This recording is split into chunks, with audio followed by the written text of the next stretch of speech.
Welcome to our show. HackNSlashThePlanet. Hack the planet. Hello and welcome to our show. Today we're going to be talking about the legendary classic Goonies, as well as Goonies 2, the video game for the NES. I'm going to start off with Goonies 2. I first played the Goonies 2 for the NES when I was a child.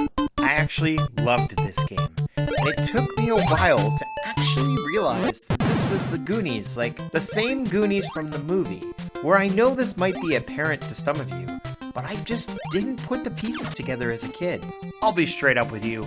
I could have taken the side-scrolling out of this game entirely. Just give me that 3D environment to move around, gather clues, talk to people. I could have played it for hours, and I did. Now, I don't remember as a kid getting very far in this game. I mean, I would basically play it until either the 2D trickiness would crush me, or I would get exhausted or lost in some of the 3D mazes. Sometimes you're supposed to knock on a wall and you don't realize it. But for what it was at the time, I loved it. What a solid game. And later, I would realize that Goonies 2 was the video game associated with the Goonies. Turns out that Goonies 1 came out for the Atari. I suppose I've seen pictures online of it used as an arcade machine. I have never seen this. I might have seen the pinball machine once, but never the arcade machine. So for the Nintendo to be Goonies 2, it was just kind of weird. Also, at the end of this game, you save a mermaid. I kind of reminisce for the old days, where at the end of the video game, you would save the princess. I think Goonies is a title I want to revisit, if nothing more than to get to the mermaid at the end of the game.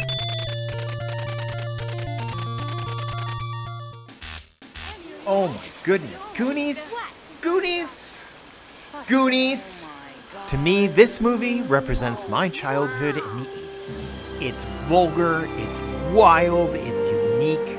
In fact, Steven Spielberg actually worked on this movie, and at one time it had a plot about gorillas.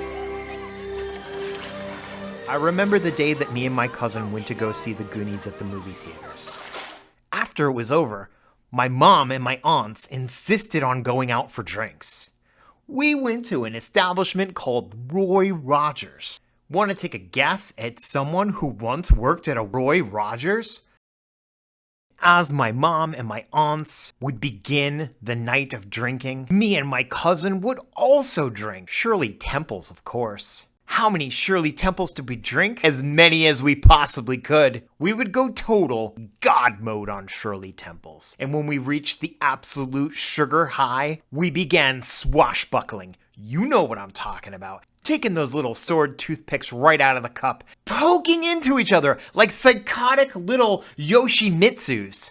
Ah, the frickin' pain! The amount of band-aids we needed at the end of the night was hysterical. And did my mom or my aunts even realize anything that was going on? Well, it's a bad mom. Bad mom. Woo! Absolutely not. And I sleep all day, and I eat Jell-O, and I watch so much TV, and the nurses rub cream in my feet, and oh my God, it's so amazing. Oh, that is so hot. I love you guys.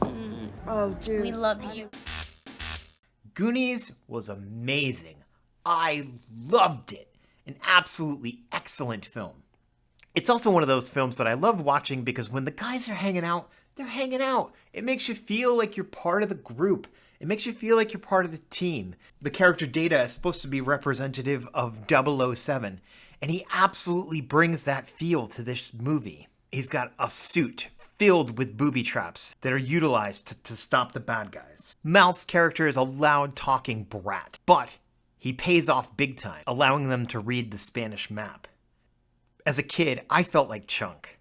I was always a little bit bigger, and my friends always sort of excluded me, just a little bit, just enough to feel excluded. But I was always allowed to hang out with them. And Mikey is supposed to represent us. As the film progresses, the intensity of the traps and the trouble that they're about to get in, the gangsters literally making them walk the plank. Literally making Andy walk the plank. Everything in the film is designed to be shown through Mikey's eyes, including things you weren't even aware of at the time. As I watched this as a kid, I thought about skeletons, pirates, gangsters, and awesome adventure. But when I got older, I started to realize there's a little bit more in this film. Here's one article stating that Andy's character is obviously more sexualized than we originally thought. And throughout the film, we're getting more and more shots of little upskirts from Andy. Gnarly.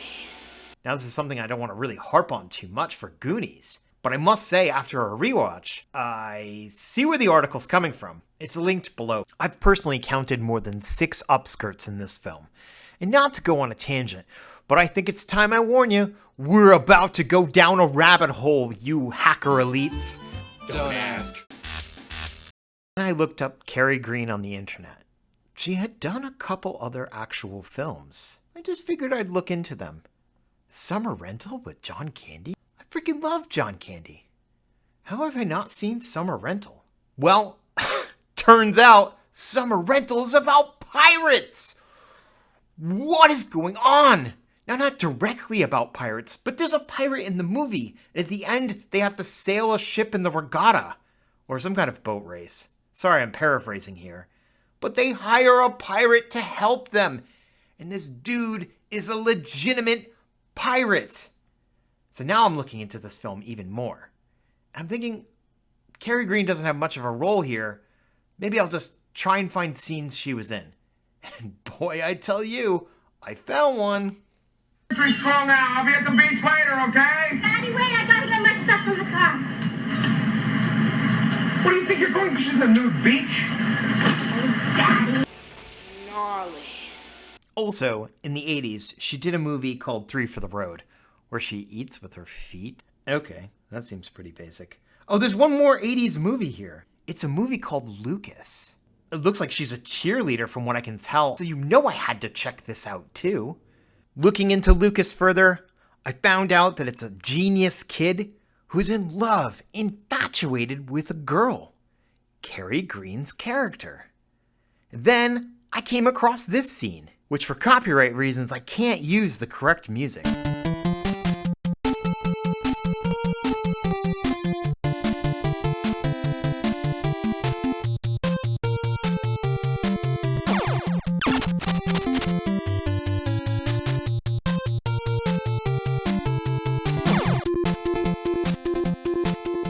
Okay, that's it.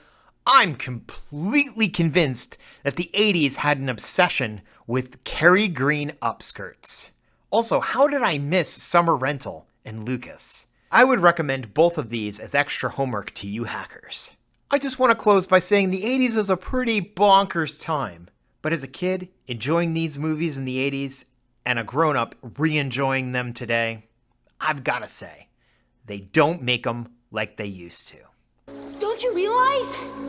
The next time you see Sky, it'll be over another town. It'll be in some other school. Our parents, they want the best of stuff for us. But right now they gotta do what's right for them. Because it's their time. Their time up there. Down here, it's our time. It's our time down here. That's all over the second we ride up Troy's bucket.